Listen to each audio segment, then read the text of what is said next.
दोस्तों, Indian railway finance corporation limited यानी IRFC की बात करें तो यहाँ पे सितंबर महीने के म्यूचुअल फंड के आंकड़े हमारे सामने आ चुके, जो बहुत ही ज़्यादा चौंकाने वाले हैं। कितने म्यूचुअल फंड ने यहाँ पे एंट्री की और कितने म्यूचुअल फंड यहाँ से एग्जिट हो चुके, उसको समझेंगे इस वीडियो के माध्यम से। भारी भरकम निवेश किसका है वो भी समझेंगे।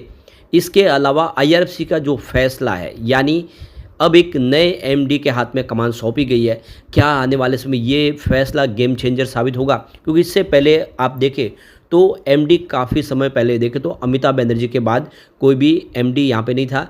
ये दूसरे को आप देख लो कि अतिरिक्त प्रभार सौंपा जा रहा था। अब की बार एमडी मिले हैं और पूरे कार्यकाल के लिए क्या होगा आगे उसको समझेंगे, कितना अनुभवी है। सबसे बड़ी बात है कि रेलवे सेक्टर के लिए आने वाले समय भी बहुत सारी तेज़ी का संभावना बन रही है। सरकार आने वाले समय भी रेलवे इंफ्रा को ऐसे ही तेज़ी से आगे बढ़ाने के लिए बजट लगातार एलोकेट करते रहेंगे। ऐसे में क्या आईआरएफसी एक शानदार रिटर्न देता हुआ दिखाई देगा, जैसा इसने पिछले दिनों दिया है। स्टॉक काफ़ी ज़्यादा करेक्ट हो चुका है। क्या इस लेवल पर अब खरीदारी करनी चाहिए? लेकिन फ्रेंड्स, उससे पहले अगर आप पहली बार हमारे चैनल पे आए तो चैनल को सब्सक्राइब कर दीजिए, एक बेल आइकॉन दबा दीजिए ताकि जब भी नया वीडियो बने पहला नोटिफिकेशन आपको मिले। वीडियो पसंद आए तो लाइक से जरूर कीजिए। चलो फ्रेंड्स, वीडियो स्टार्ट करते हैं। मैं हूँ आपका दोस्त एसबी दवे और हमारे अपने चैनल ऑनलाइन कमाई में आपका बहुत बहुत स्वागत है। सबसे पहले आईआरएफसी के कारोबार की बात करें तो स्टॉक की शुरुआत तो आज पॉजिटिव हुई 154 पर। कल की क्लोजिंग 153 के आसपास थी, परंतु यही दिन भर का हाई है। यहाँ से स्टॉक में बिकवाली शुरू हो गई, इस वजह से 151 का लो बना। पिछले दिनों जो तेज़ी बनी थी उस पर ब्रेक लगा और क्लोजिंग देखकर निचले लेवल पे ही रही है 151 पर, जहाँ पे 1.13% की हमें गिरावट देखने को मिली। अभी यहाँ पे देख ही सकते हो कि स्टॉक पिछले कई दिनों से लगातार दबाव में था स्टॉक, लेकिन 150 के नीचे नहीं गया था, जिससे एक राहत थी। लेकिन आप क्लियरली देख सकते हो कि 7 अक्टूबर को स्टॉक ने 150 के स्तर को भी तोड़ा। काफ़ी ज़्यादा चिंता होने लोगों को, क्योंकि उस दिन 144 पे आ गया था और काफ़ी जो ब्रोकेज हाउस है वो ये कह भी रहे थे कि 110 तक स्टॉक अब आ सकता है, लेकिन ऐसा हुआ नहीं। 8 अक्टूबर को इसने एक बाउंस बैक दिया और स्टॉक फिर से 151 पर चला गया। यहाँ तक कि 9 अक्टूबर की क्लोजिंग ने 153 के आसपास है और इंट्राडे में 155 तक चला गया। तो इससे एक बात तो समझ में आ रही कि 150 के आसपास इसको सपोर्ट मिला हुआ और आज भी इसने 150 के सपोर्ट को नहीं तोड़ा है। तो जब तक 150 के ऊपर बना हुआ है एक अच्छा मौका है, खरीदारी की जा सकती है। 150 का सपोर्ट टूटेगा तो फिर 135 तक आने की संभावना बन जाएगी, ये आपको खास ध्यान रखना है। अब यहाँ पे म्यूचुअल फंड के सितंबर के आंकड़े हमारे सामने आ चुके हैं। देख सकते हो कि सितंबर महीने में म्यूचुअल फंड ने कोई खास खरीदारी नहीं की है। आप देख सकते हो सिर्फ 3 नए म्यूचुअल फंड यहाँ पे इंटर हुए, यानी बहुत ही कम निवेश हुआ म्यूचुअल फंड की तरफ से।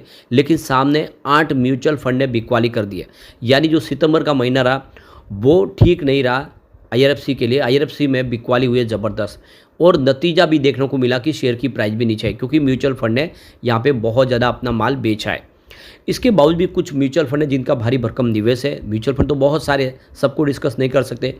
तो यहाँ पे देखिए क्वांट स्मॉल कैप फंड ने यहाँ पे 25,534 करोड़ रुपीज़ का एयूएम किया हुआ है आईआरएफसी में, और क्वांट फ्लेक्सी कैप फंड जो क्वांट ग्रुप का ही उसका 7,709 करोड़ का अलग से एयूएम है।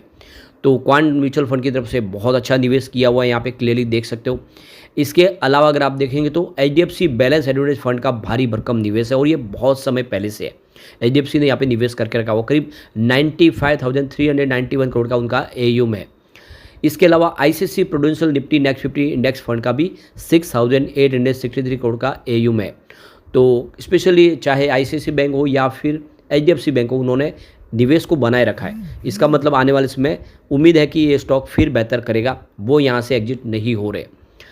अब यहाँ पे देख लो कि जो एक बड़ा फैसला लिया गया रेलवे के लिए, आईआरएफसी के लिए, मनोज दुबे जो रिटायर्ड डीएसपी के बेटे हैं और उन्होंने अब यहाँ पे कमान संभाल ली है।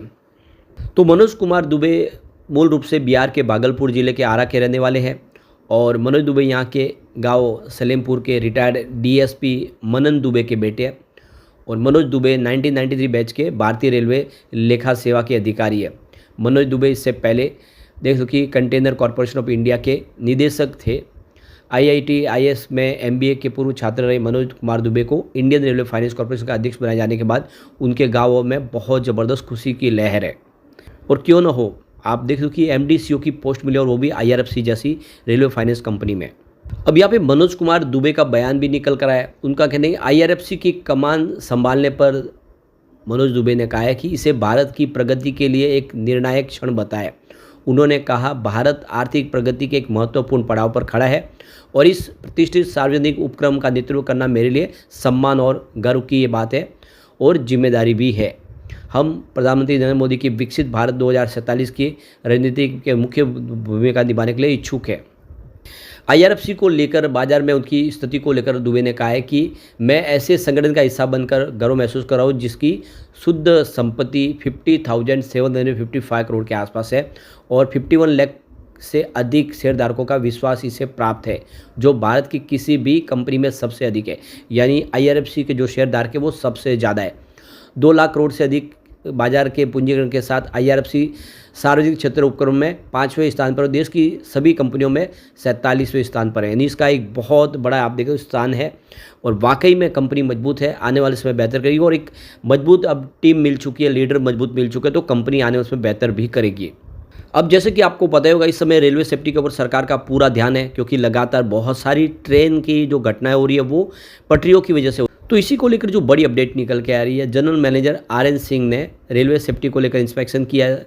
त्रिवेंद्रपुरम स्टेशन पे उन्होंने जाके track maintenance, bridge renovation, station redevelopment के प्रोजेक्ट को उन्होंने समीक्षा की है। आने वाले समय किस तरह से और सुरक्षित किया जाए रेलवे सफ़र। तो कुल मिला के ट्रैक डबलिंग के ऊपर भी कामकाज हो रहा है। बहुत सारे नए ट्रैक बिछाने की संभावना आगे बढ़ रही है।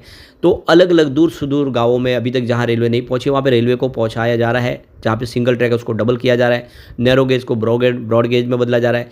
जहाँ पे अभी तक इलेक्ट्रिफिकेशन है वहाँ पे इलेक्ट्रिफिकेशन किया जा रहा है। लगातार खर्च हो रहा है। आप समझ ही सकते हो कि ये आगे भी जारी रहेगा। ऐसे में आईआरएफसी का रोल यहाँ पे बढ़ता हुआ दिखाई देगा। यहाँ तक कि अब जो रेलवे की इंफ्रा कंपनियाँ वो ग्लोबल मार्केट में भी एंट्री कर चुके हैं और वहाँ पे भी काफ़ी प्रोजेक्ट कर रहे हैं। ऐसे में आईआरएफसी उनको फंड प्रोवाइड करेगी और ये काफ़ी शानदार मौका है आईआरएफसी जैसे शेयर में निवेश करने का।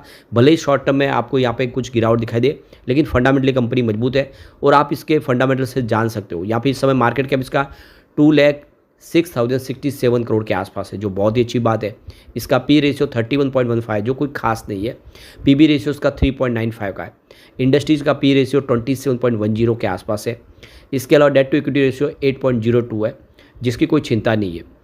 आरओई इसका 12.69% है और इसका बीईपीएस 4.93 है और 0.98% का डिविडेंड पे आउट करती है। कंपनी लगातार जब से आईपीओ आया बहुत ही शानदार डिविडेंड देती है और लोगों को डिविडेंड के माध्यम से ही आप देख लो कि काफ़ी अच्छा रिटर्न मिल चुका है।